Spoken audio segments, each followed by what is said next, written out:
Hi, I'm Dr. Charlie Liu, and today I'm going to be talking to you a little bit about allergy testing. So this was originally going to be part of a fourth video that I was doing on eczema, but there's quite a lot of information to cover, so I'm just going to do it as a separate video.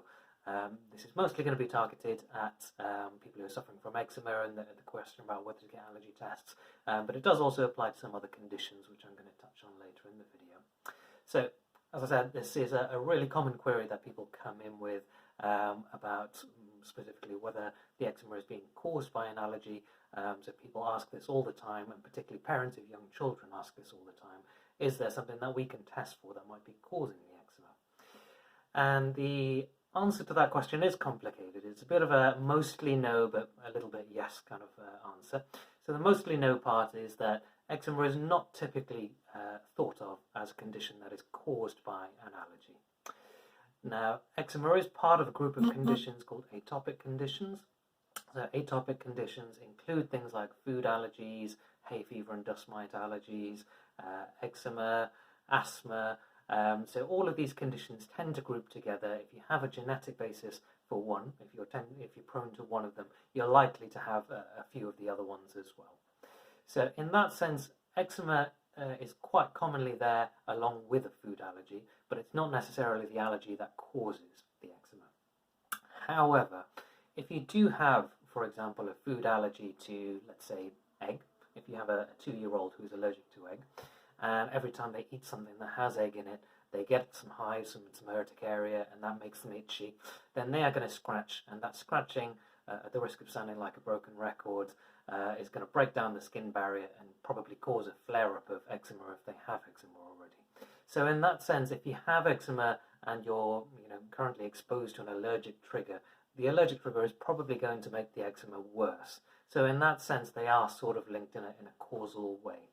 So all of this does make it slightly complicated to know exactly what to do. And often people will ask, well, should I get an allergy test of some kinds? So we'll talk a little bit about that. There are a couple of different types of allergy tests, and I'm mostly going to be focused on something called the IgE test and also the patch test. So let's talk about the patch test to start off with. Let's talk about the IgE to start off with. So the IgE is a blood test that you can get, and the IgE is essentially an antibody, it stands for immunoglobulin E, that attaches to a particular allergen, and this is commonly raised if you're allergic to a substance. Well, that sounds like it would be very useful. Surely you can just do a panel of these blood tests and find out what you're allergic to.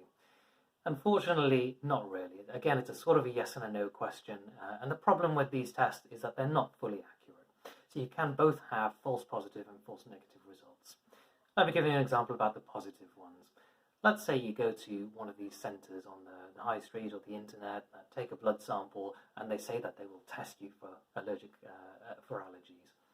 And you think that you probably have a nut allergy. You've eaten some peanuts in the past, and you've had a bit of a hivey sort of urticarial reaction, a redness and bumps on the skin, hives, and you're pretty sure that you're allergic for peanuts, so you just want to get tested. And you go to one of these centres, and they test you for a bunch of things, and it comes back positive for, let's say, Brazil nuts, peanuts, and cashew nuts.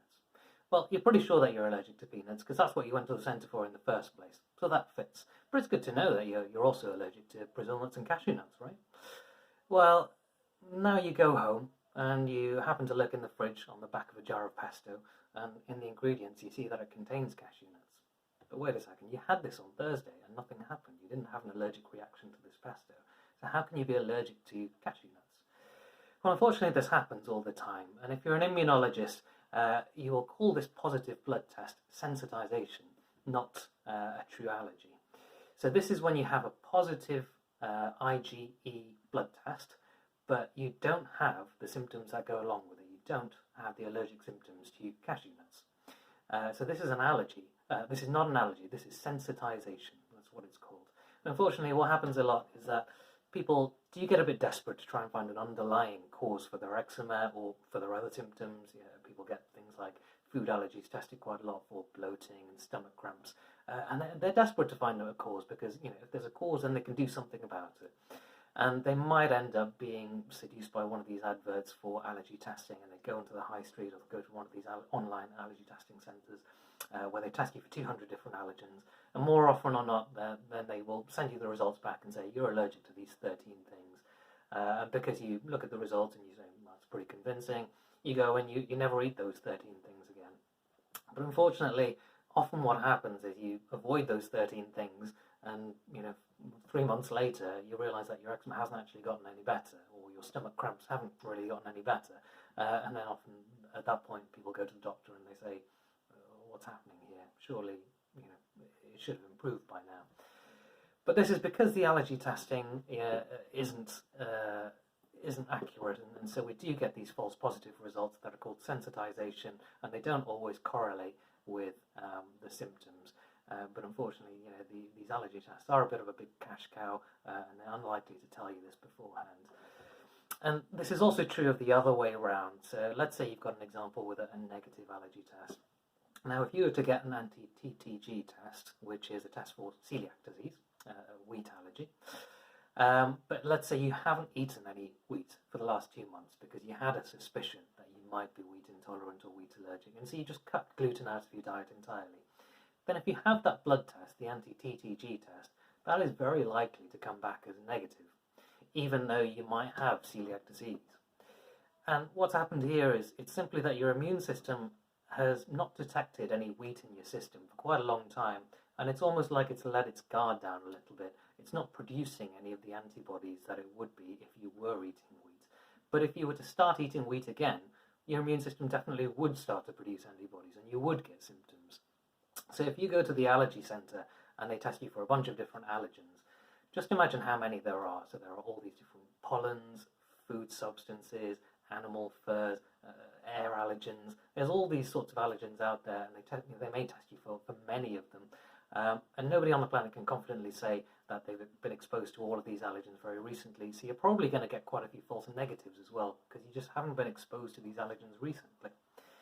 Now, that's all the reasons, that's some of the reasons why allergy tests aren't 100% accurate. But this isn't to say that allergy tests are completely useless. So they do have a role to play. And if you're a dermatologist or an immunologist or another specialty, you may well do some allergy testing on quite a regular basis to try and find out what's going on.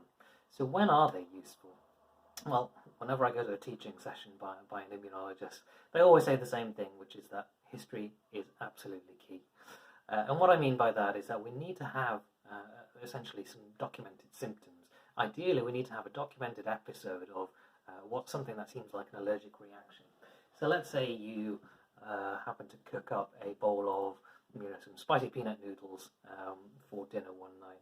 So that contains some wheat from the noodles, peanuts in the sauce, some chicken, garlic, some green beans maybe, and some sesame oil on top. And then let's say that you'd only tried that recipe once and your face blew up like a balloon 30 minutes later, or you happen to have a really bad flare-up of your eczema 30 minutes later. Now that's a pretty convincing history. And in that case, it's really useful to be able to do an allergy test, because then we can separate out all those components of that dish. We can test for the wheat, the chicken, the garlic, the green beans, the sesame oil, the peanuts, and we can try and find out which blood test comes back as positive. And then if you have a test that comes back and says, all right, wheat is negative, green beans are negative, chicken is negative, but the sesame oil antibody is positive, then you have both the positive test, the sensitization, and the symptoms. And those two together are enough to usually let someone say that you have an allergy to sesame, and you shouldn't take it from there on. So that's what it's useful for, is the combination of the symptoms and the blood test together. But without that combination, the test means very little, unfortunately. And so that's why if you just have eczema but you're not really sure what you're allergic to, you can't find any pattern in what you're exposed to or what you're eating, the testing is probably not going to be that useful for you. And like I said at the beginning, eczema is not typically thought of as an allergic condition in that sense. It's not usually thought of as a condition that's caused by an allergy. You often have eczema that can sometimes be worsened by an allergy, but it's not the allergy that caused it in the first place. So that's the IgE test, which is the blood test. I'm also going to talk a little bit about the patch test. So the skin patch test is a patch test for dermatitis, essentially seeing whether there's an allergic trigger for dermatitis, but unfortunately it's not for eczema. It's not for atopic dermatitis, which is the other name for eczema. It's for a particular type of dermatitis called contact dermatitis. So contact dermatitis is usually pretty easy to spot because the distribution of the reaction is basically the same as where you're exposed to the substance. So this is the allergy that's caused by hair dye or latex or nickel allergies in jewellery, which is quite common. And if you go onto Google now and you do an image search for hair dye allergy, you'll pretty quickly see what I mean. People have their entire heads blown up, and it's pretty obvious that is the hair dye that caused the allergy. So the distribution is usually there, whereas in eczema or atopic dermatitis, then typically we find that there's not an easy pattern of exposure. So people have eczema, for example, quite commonly on the insides of the elbows and the backs of the knees, but there's nothing that they've been putting on the inside of the elbows and the backs of the knees that has caused that. So again, patch testing is not going to be that useful for eczema. If you have a very specific pattern of rashes that seem to come up and you have a suspicion about what it might be, you've been using a particular substance in your hair, or you've been wearing a new piece of jewellery and it seems to have caused an allergy, but you're just not 100% sure, then that is definitely the time to get patch testing done. But if you just have eczema and you're not quite sure and you're kind of searching around for an answer, the answer is probably that it's not really caused by an allergy, and we just have to treat the eczema as it is. So that is a very broad overview of allergy testing. If you're not 100% sure about the things that I've talked about in this video, do talk to your GP and go through it in your personal case with your personal symptoms, because it is a bit confusing and none of the answers are very black and white.